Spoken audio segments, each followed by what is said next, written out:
James gave me an opportunity to come, what he called shadow him at Blue Man Group. So he took me up for a show, put a little black hoodie over me, and I sat like right behind him. When he counted the band in, hit those drums and everything lit up. His drums lit up, his sticks lit up, he lit up, his bandmates lit up, and I was right there. I never ever experienced something like that. I mean, his drumstick was like an inch away from my face as he was playing the show. And I remember leaving that shadowing experience saying, I want that gig someday. I want to be able to do that. What is going on, everybody? Welcome back to the Drum Show. I am excited. I get to often do interviews with tons of drummers, teachers, all kinds of stuff. But today I'm pumped to do an interview with Alex McGilvery. Alex, you can say hello to everybody. Hello, everybody. It's great to be here.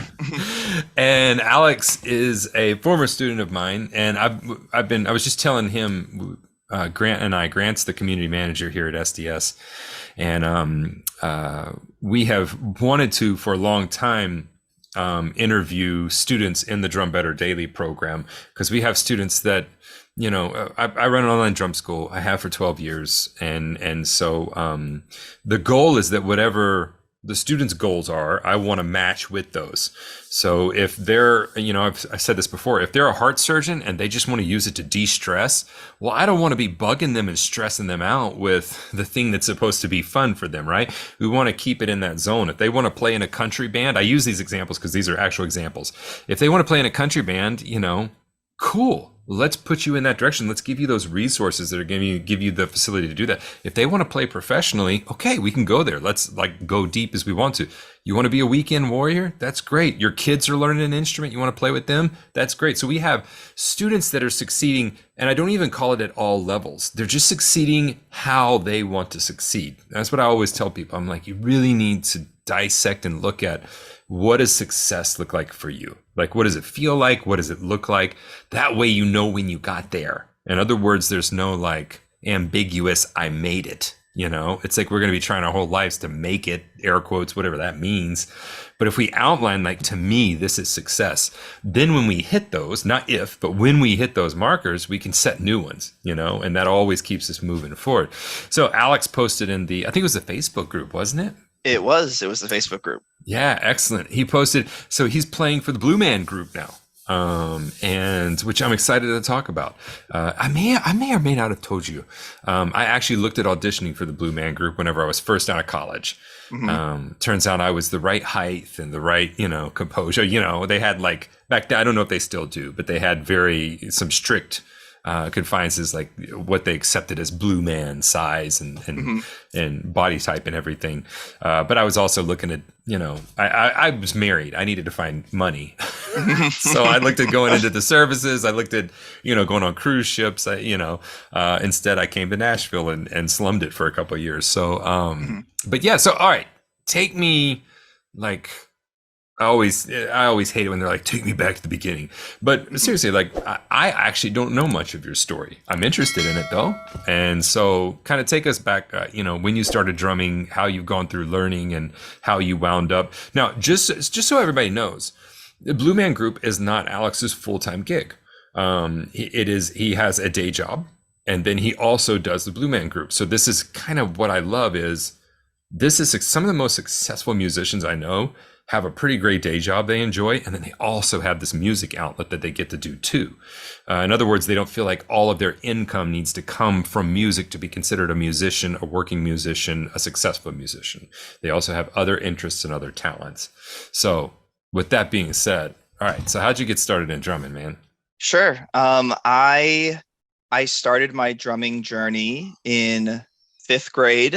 I had kind of gone through a bunch of other different instruments, trumpet, guitar. I mean, I really went through the gamut, and really struggled to find something that I was clicking with. And I don't know, there was something about picking up a stick and smacking something really hard that felt really good and felt really, really empowering. And it clicked with me really quickly. And it was something that I became known for among my friends as you know, the drummer, the musician of the group.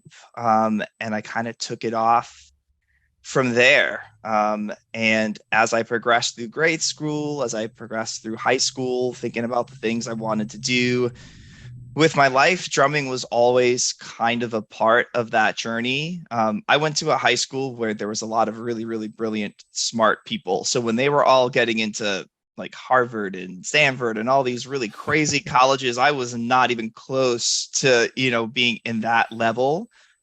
So the only thing that I really thought about in terms of wanting to pursue something was music. So I thought a lot about music college. I talked a lot with my music mentors at the time.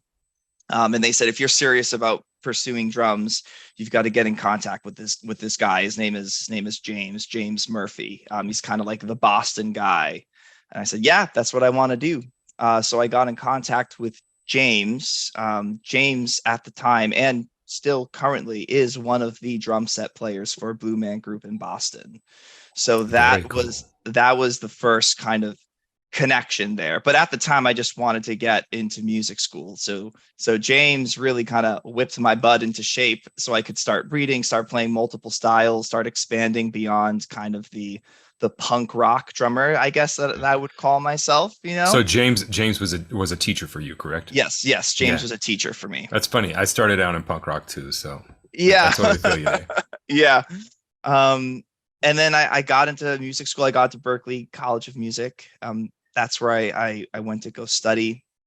And then while I was at Berklee, I was thinking a lot about what it was I wanted to do with drumming. And again, James gave me an opportunity to come, what he called shadow him at Blue Man Group. So just for those that don't know, like when you're in the band in Blue Man Group, you're kind of painted in these like neon colors. You wear this glow in the dark suit. And if you don't wear those things, you're basically invisible to the crowd. So he took me up for a show, put a little black hoodie over me, and I sat like right behind him while they played the show. And that was kind of the moment for me. Like if you're talking about like what was the moment that inspired you to want to have music be a part of your life like in perpetuity, it was that when he counted the band in and hit those drums and everything lit up.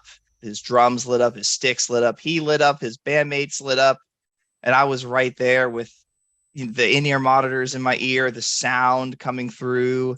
I never ever experienced something like that. I mean, his drumstick was like an inch away from my face as he was playing the show. It was really one of the coolest things I've ever seen in my life. And I remember leaving that shadowing experience saying, I want that gig someday. I want to be able to do that. And now, some 9 years later, the opportunity presented itself to me, and I went for it. And that's how there's a lot that happened in between there, but that's kind of how I was made aware of you can be a drum set player for a Blue Man Group. I had someone that showed me what it was like, and that's how I figured out that was a gig that I was really interested in pursuing. So I mean, I gotta say, like, there's no lack of competition for gigs like this. I don't know if any of you have ever gone out for gigs or gone to a cattle call audition, or there's no lack of drummers willing to, come out and attempt to fill an open slot, an empty slot. And you're kind of always putting your name in the pot. I mean, I just met with someone local here that has a music school, and it's a college accredited music school, and I don't have the time to teach in person right now because of my travel schedule and my online teaching schedule. But I was going to give her some recommendations and whatnot of guys that I knew in the area. And she was saying, and we're doing some stage productions. We've got Annie coming up. And it was like instinctively, I was like, you know what? I started out in stage show work. If you need anybody, just give me a holler. Like I immediately was like throwing my hat in the ring, like, and it's a local stage show where they'll probably get 100 people to come. But I'm still just that guy that's like, well, I mean, if you need a drummer, I'm here. You could just call me. So it's like, I don't know that ever goes away. So how did the opportunity come about? I'm assuming it was from contacts you had before from your old drum teacher. Or Yeah. maybe not. Yeah. And life really does work in mysterious ways, I guess is the best way to kind of start the story. Cause this was So this was actually my second time auditioning for the gig. The first time I got a chance to audition, I kind of did it through the very standard way that most musicians go about doing it. I told James that I was interested in this, and I would do whatever it took so that when the opportunity presented itself, he would feel comfortable sharing my name with his contacts, which is you want to make sure that you're putting yourself in a good spot for your teacher to feel comfortable recommending you. Um, and that opportunity came. I practiced my butt off. I mean, I was watching videos all day long on Instagram, YouTube, trying to find every little nook and cranny of ways or things that I could potentially anticipate that they might ask me to do in the audition. And I got past a few rounds, but when it came to the final round, I ended up not getting the gig. And that was obviously a bummer at the time. I was going to But say, how'd that feel? yeah, it was a bummer because I felt like I had done all the right things and it didn't pan out in my favor. But I also feel like I really learned a lot about myself. I mean, you learn so much going through a process like that about what it means to be in a high pressure situation, what it means to take musical direction from somebody, and how to sit behind a kit that you're not familiar with and learn something really quickly and try to make the rest of the band and everyone feel comfortable with the way you're interacting with them. So many invaluable lessons that I took from that experience. Um, You and I know, always, yeah. it's important because we always focus so much on drumming. We should. Hmm. It's what we do. It's our craft. Yep. But there's so many things that orbit around drumming that are different skills Hmm. that may not be taught in a one-on-one lesson. And I was just talking to my son about this. He's 15, so he's interviewing for his first jobs.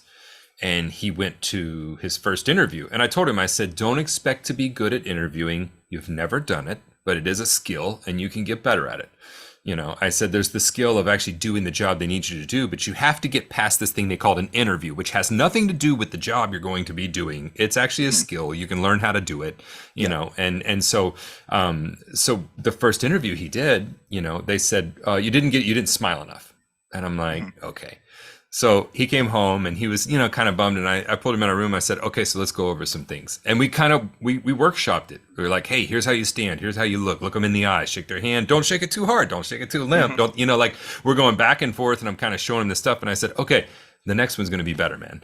And so it's kind of like putting those reps in. And I tell everybody, any chance you get to audition, I auditioned for a lot of stuff when I moved to Nashville that I actually didn't want. And I went in specifically knowing I probably didn't want that gig, but I wanted to audition because I needed that practice. I needed to audition because there would come a gig one day that I did want, and I needed to be good at that skill at that time. So you learned a ton from it, right? I'm sure at the time Yeah. you weren't like, this is such a great learning. At the time you're probably like eating Yeah. Twinkies and you're like doing what I Yeah. do, guzzling Coke, eating Twinkies in your room, smoking candy cigarettes, like Yeah. doing all the thing. Yeah, Um, it definitely was not an immediate reflection of, oh, what a wonderful learning experience. But over time, as I reflected on it, I gave myself the appropriate amount of time to feel bad for myself. And then afterwards, I was able to kind of reflect on it a little more critically, I guess, and take away the lessons that I wanted to take away from it. One of them was I wish I had auditioned more before that, because I think that skill set needed some work. yeah. Um, You said something real important there. You said you gave yourself the appropriate amount of time to feel bad about it. That's something that I do, and whether it be on a show mhm. or it be on an audition or whatever it may be, I actually give myself a time frame of like, nope, I'm going to be pretty bummed about this right now, because I think we need to like let ourselves feel that and kind of like lean into it. I think too often we shy away from those things, Mhm. and like your disappointment deserves to have some, you spend some time on it, and I think that was really important. But then past that date, I'm kind of like, okay, get over it. Like, Mhm. what can we learn here? You did the whole being sad mopey thing. What can we learn from this? Right. So that's a really important thing you just said. Absolutely. And then From there, I went on to do a lot of cover band, wedding band work. I was a band leader for a very busy gigging band for quite some time. COVID happened and shut all that work down. And kind of in the midst of all of that journey, I had thought to myself, one of the things that process made me reflect on is what other things could I do that would make me really happy. I never was someone that wanted to just get a day job for the sake of getting a day job, but I really loved education and I really loved uh, the work I was doing with students at the time when I was teaching drums. And I thought maybe I could try to pursue that in another field or another sector. So during all that time while I was doing that gigging work, I got a master's in education, and then I ended up kind of weaving my way through different higher education institutes to now I kind of work in this really niche field of medical education where I basically do like operations management for Mm-hmm. medical school students that rotate through a Boston hospital. It's a great, I mean, I love it. I really love the impact I have on the students there because they're able to focus on their education with my project management work, kind of getting rid of that administrative burden. Very cool. Um, yeah. And then one day, just walking home from work, not even really thinking all that much about the musical side of my life, the music director for Blue Man Group messaged me on Instagram and told me that they were having auditions again, and that he remembered me from last time, and that if I wanted to give it another shot, they'd love to have me. I mean, totally and completely out of the blue. Was not expecting it at all. Kind of like I stood still in my tracks for a second and had to like catch my breath. I couldn't believe that I was going to maybe get another chance to go for a gig I had wanted so badly. And I kind of went back into like college Alex mode. I set my drums all the way back up and was just rehearsing every single day leading up to the audition. How much I, time did you have to prep for it? I think from the moment I got the message to the audition day, I had about a week or so to prep for it. And there was 3 rounds of auditions for the gig. And every step of the way, I mean, I was going to work and then running home and then begging my roommate to, not be furious with me as I as I practice intensely into the night. And it was a really, really challenging but rewarding experience to dive that deeply again into practicing for something. So, what was the difference this time between the two auditions? I think this time I felt more comfortable. There was a sense that this opportunity had come to me, and I wasn't expecting it. So the worst thing that could happen would be that maybe I don't get the gig again, but I got a Mm-hmm. chance to try. Where I don't know, I felt like I had so much pressure. I put so much pressure on myself in that first time I had went for the gig. I also didn't just have the professional experience. I was essentially fresh out of college and had done a lot of kind of gigs within the student community, but had never ever gone out into the professional world and had tried to listen to a music director tell me to change something about the way I'm playing. It Yeah. just had never happened. So, do you think a lot of the time that you spent doing wedding bands, party bands, that kind of stuff, do you think that came into play? 100%. I think being able to kind of function one in high pressure situation, be able to change something on the fly, be able to listen to the musicians that I'm playing with, be able to kind of catch something and then change the way I'm doing something in the moment. All of those things felt like just kind of clicked in me. And because they were so ingrained in my muscle memory, when I went into this situation again, when I was asked to do certain things, I had that experience to kind of fall back on and just go, okay, I just have to translate that now into this specific scenario. I have some context of how to do that in other scenarios. I want to take that skill set now and do it in this very specific circumstance. Very cool. Mhm. So go through all the rounds of auditions, and how did you find out that you got the gig? Sure. So the way that they run the audition, they essentially they play you parts, right? They play you parts of the show, and they do it kind of fairly succinctly. They play it for you, and they might play it for you again at a slower tempo, or without the band, or just with the drums. Ask you if you have any questions, and they'll go, "All right, sit down and show us what you got." Um, so we went through kind of multiple rounds of that, of me just watching the drummer play parts of the show, and then I would sit down and I would repeat those parts back to them. And after the first round, I got a call back and said, "We would like you to come back the next day. We're going to kind of go through this process again and see how much you of this you retained." And then in the second round of auditions, I basically went back and showed them all the things that I retained from the first round. And then it was there they started to give me some musical direction. Like, can you pull out the toms a little bit more in this? You're pushing the band a little too much here. Can you bring it back? You're doing a fill here that isn't quite Blue Man Group vocabulary. Can you try to pull it back and make it sound a little more like this? And I would take that direction and then again kind of bring it back into playing with the band.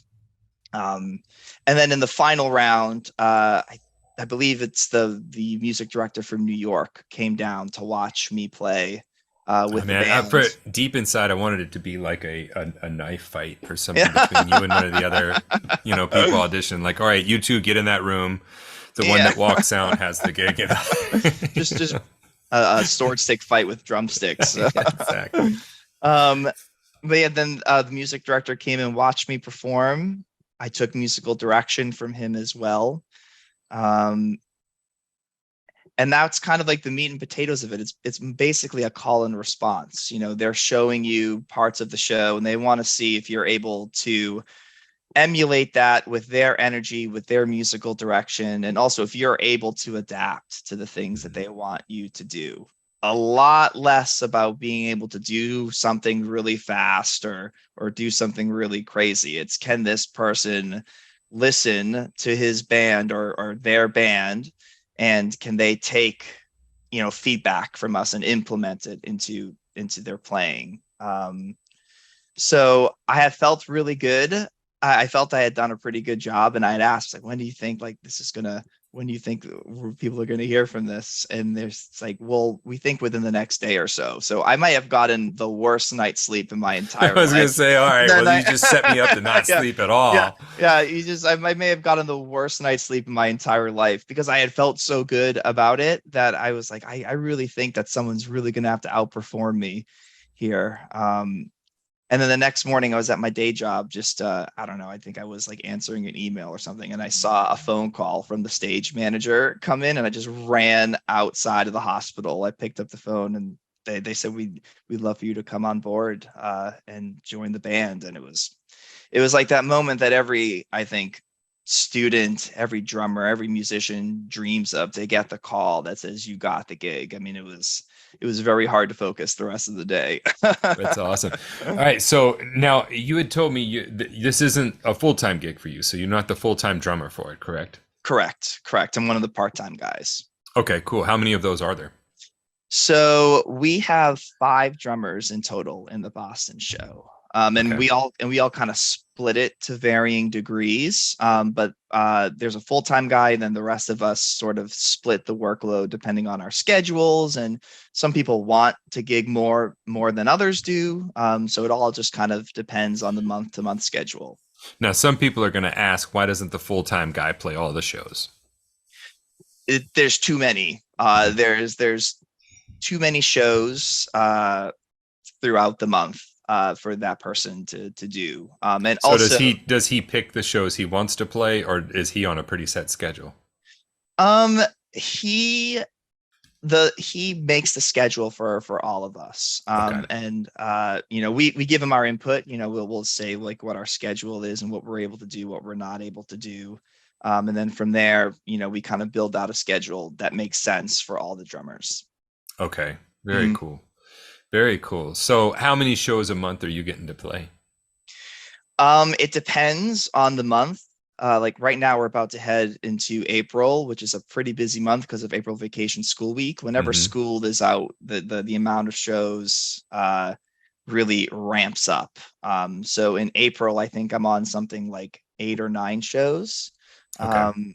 But then coming out of March, which is typically a slower month, I think I only have like 3 or 4 Okay. for the month of March. So it really kind of ebbs and flows depending on the busyness of the schedule itself. And then, whatever the schedule may be for the full-time guys, if they're on vacation or if they're out sick, et cetera, those things will impact how many more shows we might play. Right.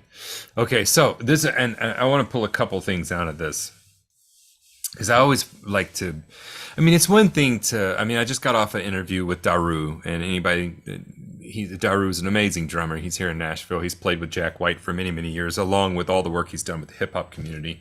He's on the cover of Modern Drummer this month. And like, I interview those cats that are, they're doing it on a different level. But for some people, it's like, that's not really realistic for me. I don't want to do that. There is a lifestyle that comes along with being gone all year on tour, and we were just talking about, he's like, yeah, I just got back from a year long. We were just out. There's, that is a life. And some people don't want all of that, but they do want some type of it in their life. So to me, these are, interviews like this, they're very applicable for people, very graspable, very, kind of grassroots, boots on the ground style stuff. So you mentioned something earlier, and it's a theme that's gone through my entire career.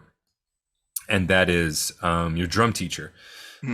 Being one of the, I've had many teachers, and that's kind of how we met. Like at some point you came through the lessons, and there's a lot, I've had so many people I can be like, man, I learned, and I'll go through whatever material I went through from them, that I gleaned and took it, if Gary Chester came in this, came back to life and walked through this door, I'd be like, I never took a lesson from you, but you've been teaching me my whole life with the new breed, Right.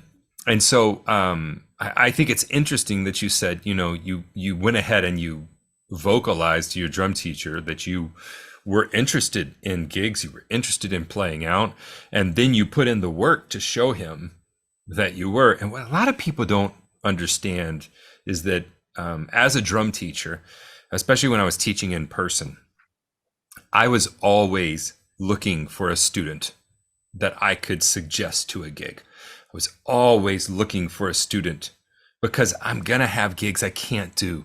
I'm going to get sick. I'm going to, et cetera, and so forth. And I want to have somebody in my back pocket that I can pull out and be like, you don't know this cat, he can do the job. And it's like, if that can come from a student roster, all the better. Because my first gigs came from my drum teachers. The cat that recommended me to my drum teacher at the time, Henrique was my teacher. When I was in high school, and I walked in and he said, I don't take high school students, so if you don't practice, you're out. And I was like, oh, okay. I was like, I'm Steven, by the way. Yep. And he's the one that recommended me for my first gig. He couldn't do the gig. He was doing something else. It was my first one where I was the drum set player. I had played earlier that year a stage show where I was the percussion player. And he said, no, I think Steven can do it. He knew the musical director, and he said, give him the material, I'll work with him on it. So I actually brought the material to my lessons, and we would go through that material. He would look at the recordings. He was helping me understand how to do that. So he felt he had done a good job in referring someone that maybe wasn't quite there, but that was very malleable and teachable. And he knew he was investing for the future because he knew this musical director needed lots of players all the time. And so he wasn't scared of it, like taking his work. And then fast forward a few years, my first full-time gig on Bourbon Street, it came from a drum teacher. He was down there for 6 months. They were starting an afternoon band, and he said, I know a guy. And he sent me an email. He's like, I think you need to come audition for this gig. And I can point to, playing with my drum teachers in groups, them like, and. So when you go to drum lessons, I always tell people, I'm like, it's not that you're coming unprepared to the lesson every week. What are your goals? If your goals are to be playing the gigs they're playing, why in the world are you failing that audition every week? Like, he's watching you. He's watching, not that you know everything when you come in there, or she, might I say. Yep. Yep. They're watching that you are putting the work in, and that they can tell that you worked on it, and they can tell that they can see the progress. They can see you're getting better. You're showing up prepared. Like, those things are really important, because it's all the ancillary stuff that you pay attention to. It's like, did they bring all their stuff here? Did they at least try to get through the material? Do they have an excuse of why, did school get in the way? Like, and I did that with every teacher. I would go in with just like written logs of like, and in college, they could physically see me there. I had other students coming and complaining because I was in the practice room too. I was like taking all the practice, but I wanted to show him, like, I'm here to do a job, so keep me in mind, and I think that's the reason that you got the call back, was originally your teacher was like, yep, go ahead and let him in here. And then that musical director remembers that, Mm-hmm. I think that's a really cool thing to keep in mind for everyone, is that you're always auditioning, life is an entire audition. Absolutely. And I think to add to that, you just never know who is watching, right? There's, outside of Blue Man Group, I have certainly gotten calls or recommendations for other gigs because someone is out watching my cover band, or the band manager for one of the bands I played with saw that I was able to show up and bail them out of a bad situation, last minute sub, last minute call in. And I did a good enough job where they recommended me to do the same for someone else. So in many ways that's a gig, but you're also kind of auditioning for the other members of the band to see if you're a good hang, if you showed up and did a good job, and then they're going to recommend you to their musicians. And it compounds and compounds and compounds. It's always an audition. That's amazing, man. Mm-hmm. So how long have you been on the gig? So I'm coming up on 7 months. Okay. So still very fresh and very new to the gig. Are you still enjoying it? Yes, I love it so much. I still, it's starting to feel a little bit more like, oh, okay, like I'm going to Blue Man Group this week. Like I'm going to do my gig. But it still feels very surreal in that it was something I wanted for so long. And I do think it's rare for someone to know exactly what gig they want and then to go out and to achieve that specific gig. I think it's a rare thing for people to accomplish. So I'm very grateful. I feel very fortunate, and I feel lucky and thankful that that's the way that my life worked out, and the way that opportunity presented itself to me. Yeah, man. And once you've been on a gig for a little while, it can start to be, well, it can be like, well, I'm going to work again.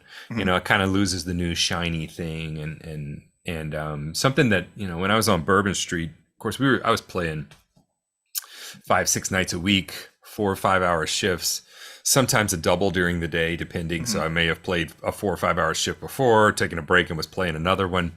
And it got to where I remember one night I was sitting there and I was just, man, I was bored. I was tired. I didn't want to be there. It was work. And I was sitting there watching TV while I'm playing. The bar was empty. It was a slow night. And I was like, I don't want to do this. I don't want to like mail it in. I mean, yeah, I'm doing the job. Sure, I'm here. I'm like doing the thing, right? But I don't want to feel like this while I'm doing. That's not why I got into it. Mm-hmm. And so, and the gig I'm on right now, it's like we play a similar set every night. They're the same songs. It's not like we're reinventing the songs, but that's a different crowd. They've never seen it.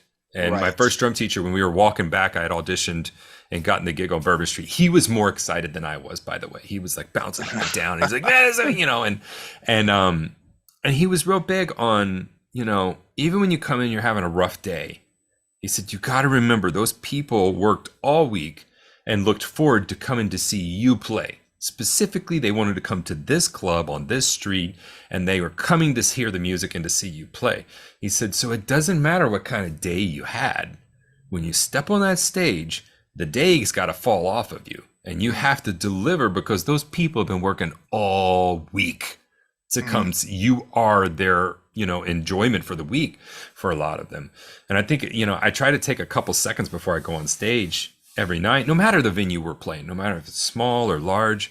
I try to just kind of like rekindle that energy, that like, I get to do this. I'm really grateful I get to do this. I'm really excited. This isn't just, this is not going to be another show where I mail it in. And then I try to just be there. Like every note I'm playing, I try to just be in that note and not get distracted. That's a hard thing to do after you've been on a gig for a while. But I think it's something that the other players notice.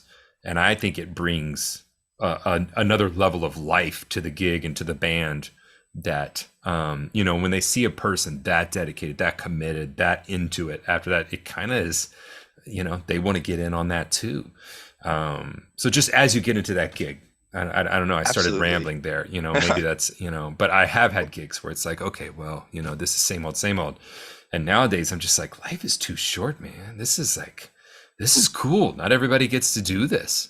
Totally. And you said two things that I really resonate with. The first being that one of the really awesome things about the gig that I really appreciate now is that whenever I'm going into this gig, there's always kind of a different conglomeration of band members and Blue Men. Like we have different band members and different Blue Men. So depending on the structure of the day, the show is going to unravel. Plus the audience interaction that happens throughout the show is always going to unravel in a slightly different, nuanced way. And I love that about this gig. It always keeps me kind of on my toes.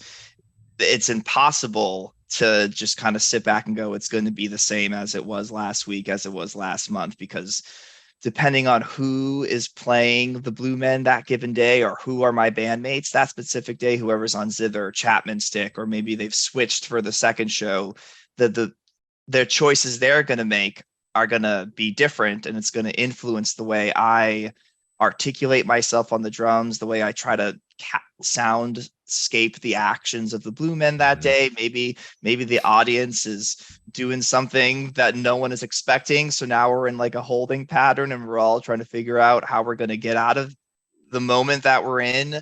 So that's an aspect of the show I love. It always keeps me on my toes. I'm always in it, and it's always something new to discover, I guess, is the point I'm trying to make with that.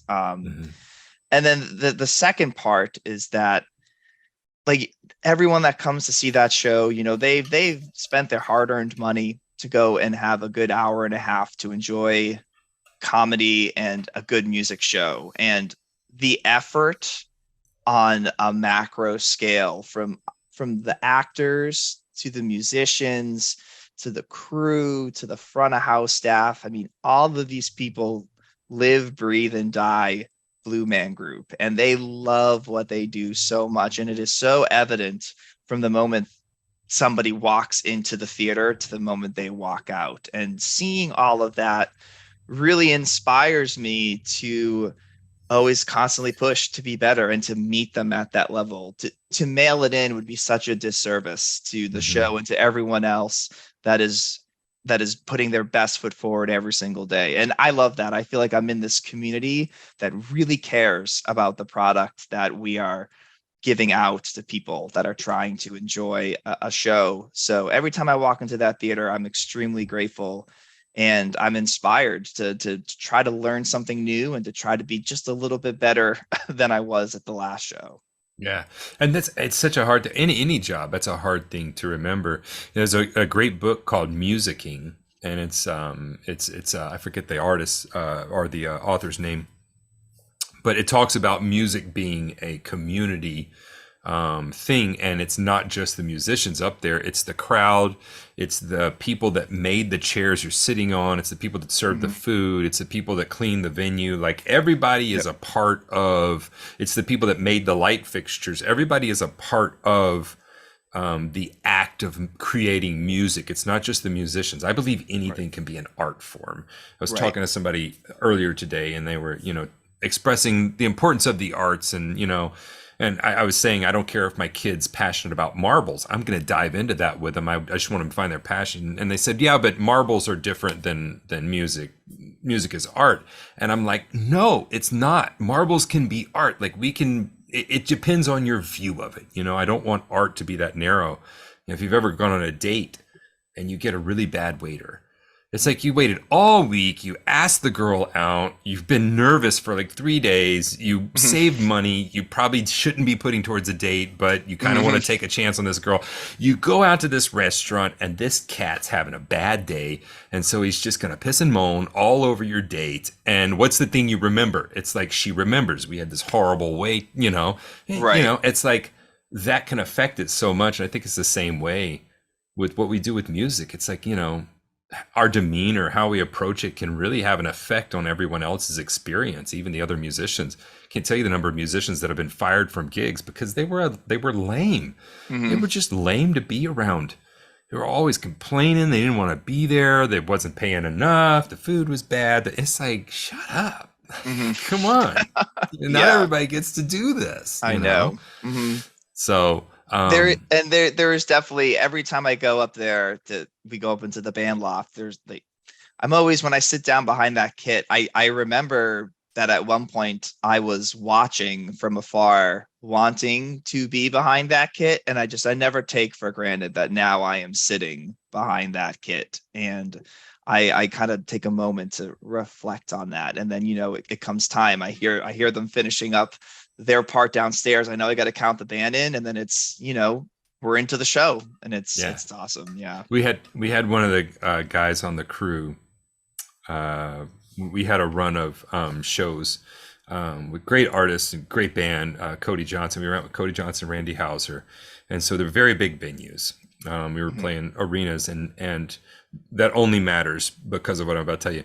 Yep. So we pull up, and a lot of these musicians, they've been playing these types of venues for a long time. It's just like it's a Tuesday to them.